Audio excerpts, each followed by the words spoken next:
Hello, everyone.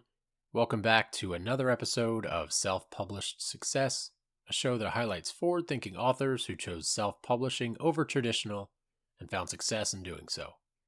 My name is John Feldman, founder and CEO of Visionary Literary, and your host for today's show. We have another special episode today, a solo episode which stems off of some findings that we have come across in doing research for an online course that we are putting together. So the numbers that we've found show a wide gap between people who aspire to write a book and people who follow through with it. So as we put this course together and did some research, we found that 81% of people want to write a book, yet only 8% of people actually do. Now, where these numbers come from? The 81% of people who aspire to write a book comes from a 2011 study. It took 10 years later, so in 2021, is when the finding that 8% of people who want to write a book actually follow through. As a publishing company, we want to know how we can close that gap. We want people who have ideas to be able to write and publish those ideas for the world to read. But there is a disconnect there. The numbers obviously show it. So we dove in, did some more research, tried to find out why. And while there is no definitive subjective answer, there are some pretty common reasons that we've found. And mainly there are three. There are three main reasons why there's this gap. The first one is that the thought, and I mentioned this in some previous episodes, but the thought of publishing a book and having it available on Amazon, Barnes & Noble, any global retailers. People still, aspiring authors, people who are not as close to the industry as we are inside the company or anyone else inside the publishing industry, still have this sort of a preconceived notion that publication is a path that is very limited. And again, this is slowly starting to become more general knowledge that publication is available for anyone.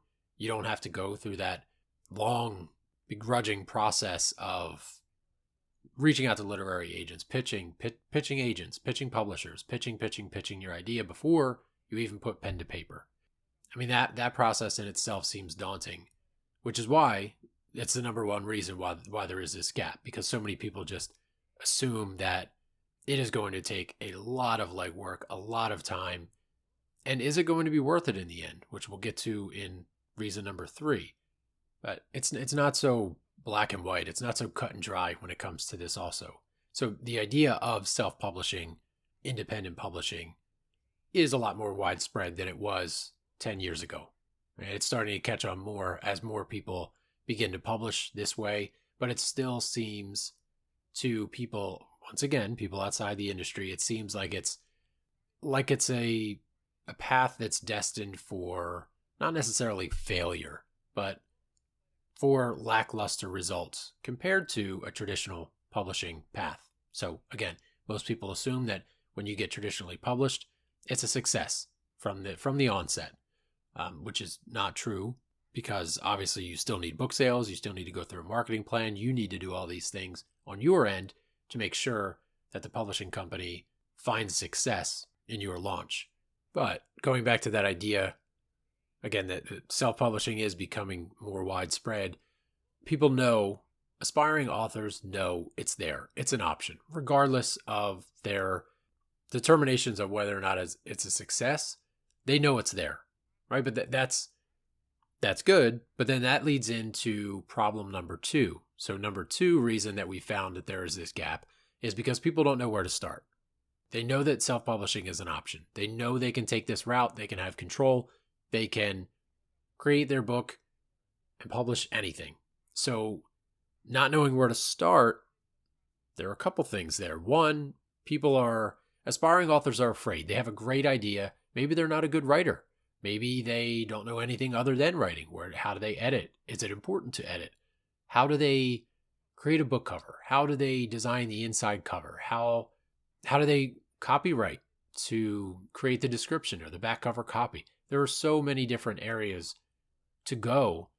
And when you know that there are self-publishing options, it just kind of opens up a world of the unfamiliar, where you don't know where to go next. So you know self-publishing is an option, but you have no idea where to start. This is reason number 2, and this is it's the backbone of our company, of this podcast as well. We want to help those who aren't aware. Again, they're not sure where to start, where to go, what is step 1, what is step 2, is anything, what comes in between each of the steps. There's a lot to it, and I'll get more into that soon. But for example, the actual writing process is probably only about 20% of the book creation process. And that number in itself is enough to scare many aspiring authors to think, wow, I still need to learn 80% of the process. Where do I even begin there? So again, that's reason number 2 for this gap. And I want to go into that a little bit more after, but I do want to touch on number 3 first, which is the fear that the book will flop, that the book will not be a success. So everyone has this idea that, I want to be a New York Times bestseller. I want to be on Oprah. I want to be in Reese Witherspoon's book club, right? There's probably a fraction of a percent of books that actually make it there. So let's talk about fearing that it will flop and then what constitutes a book's success. So when you're listening to this and you're thinking, what's the first thing that you think of when you think of a successful book, right? We all know a bestseller, a New York Times bestseller. It's bestseller lists, and I'm going to tread lightly here because I don't want to minimize anything that any New York Times bestselling author has done. But for that to be the singular goal for the million books that are published every year is going to lead 99.999% of authors to feel like their book has been a flop. If you measure the ultimate level of success for an author with your book, the chances are almost guaranteed that you are going to consider your book a flop because it's not going to get where you want to get it. This is why New York Times bestsellers, Wall Street Journal, USA Today, all great lists to be on. But for the most part, you need a traditional publisher, or you need to be your own publishing company, and you have to buy thousands of copies on opening week to get yourself on that list. So newsflash here, full transparency, New York Times bestseller lists, most are bought. A traditional publisher will buy 10, 15,000, 20,000 copies of their author's new release, and then that immediately makes them a New York Times bestseller. Their future books are already guaranteed to have New York Times bestseller on the cover. It's a process that not many people know about. On the other hand, for self-published authors, this idea of being an Amazon bestseller is attainable without buying tens of thousands of copies of books. On the other hand, there are 16,000 different book categories on Amazon, and they're all updated hourly. So think about how many best-selling books there are on Amazon on a given day or a given week, given month. That said, with Amazon bestsellers, the good thing is that they're not so generic. There are 16,000 different categories, and when people search a specific category on Amazon, they want niche. They want their exact book. So if they go into Amazon and type, I want a book to tell me how to start a talk show, that's very, very specific. The New York Times doesn't offer such niched genres or such niched bestseller lists. Amazon does. So if you can become a number one Amazon bestseller for your category, that's huge.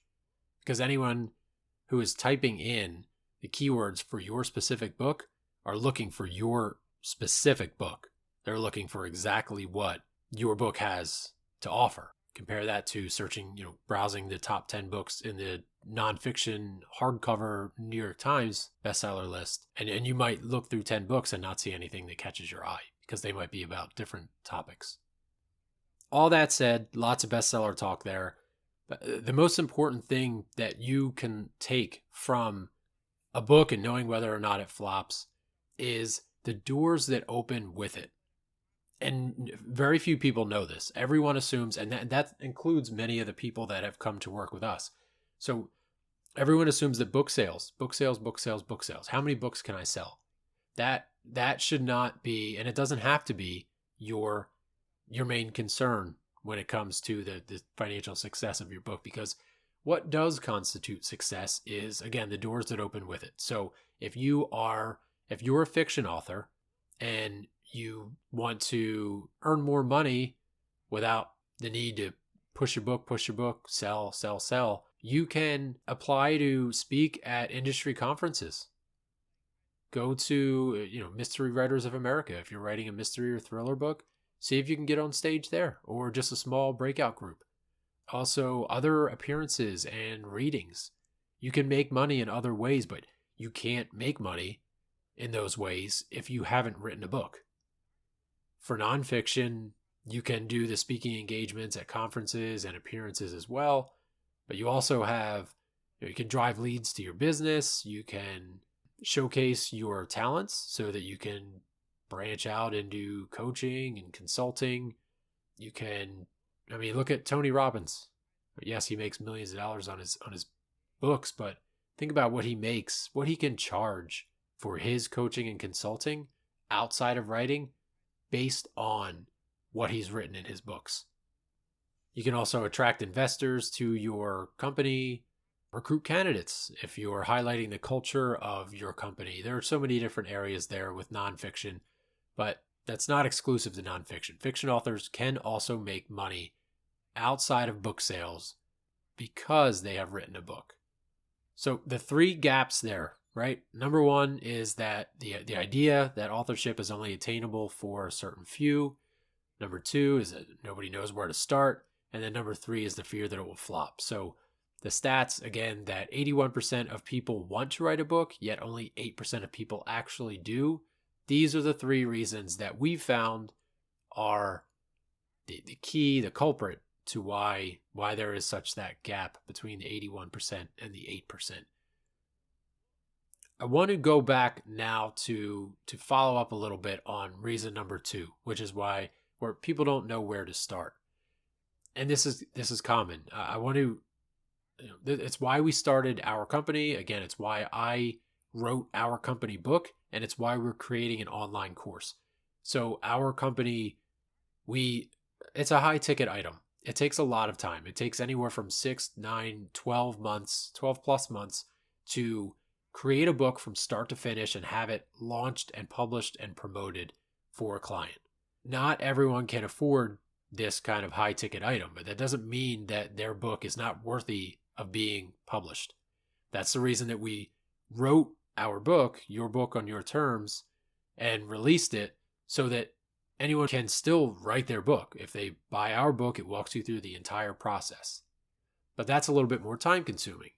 So now we've created this course, which is kind of in the middle, in between the two, which is a video version, learn at your own pace, and it shows you through screenshots and videos and walkthroughs, demos, how to do everything. But this knowledge came over a decade plus of me really kind of learning and iterating and doing things. So, this journey started 16 years ago when I was in college, and my late and great friend, Greg, he said we should write a story. We should write a movie about our lives. We were in college, and we were sitting on the porch, and we were either drinking beers too early in the day or too late at night, one of the two, which was a frequent. But those words sparked something in me that I, to that point, had never felt. So to me, I went to college because I was told to go to college because everyone goes to college, but I didn't know what I wanted. I didn't want to work 9 to 5. I didn't want to work my way up a corporate ladder. I didn't want to save 401k, all that. It all sounded so daunting to me. Adulthood sounded awful. But then when he said those words, my eyes shot open, and I immediately started writing. If anyone knows who has listened to other episodes or browse any of my other old websites, you'll know that I wrote a screenplay based on our college lives, and it was probably the worst thing that has ever been written. But that was my stepping stone. That was what got me into this industry. And from there, I learned, I worked with so many people, I went from screenplays to fiction to nonfiction to ghostwriting, and everything just kind of came together. And this is 16 years of me learning the industry, picking up what works, discarding what doesn't work, and then obviously, coming up with our time efficient process that we created when we started this company. But this idea of people don't know where to start is because there is a lot that's involved, and that doesn't have to stop you from starting. Whether you, again, it doesn't matter whether you read our book, do our course, or are a client of ours. There's so much information out there that allows you to learn about this process. Admittedly, when I first started writing that screenplay, I've never read a book. Only required school readings, which again were short Cliff's Notes, or I'd watch the movie over the summer before I had to go back in September to school. But now I have to read for 10 or 15 minutes a day. I can't go a day without reading. It's just, I crave it.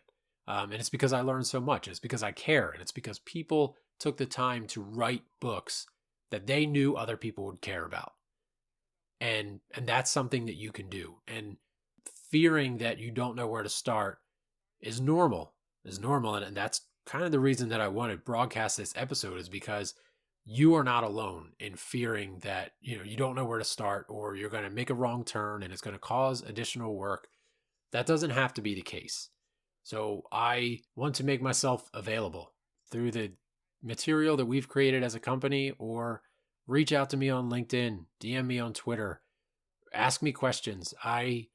As someone who is constantly on Amazon buying books, someone who is trying to build up their library to something otherworldly, I crave the idea of people writing books. And if you are listening and you have a book idea, but you have no idea where to start, regardless of the time or the money that you're willing or can invest, there's always a path. There is a path that will work for you. We just have to find it.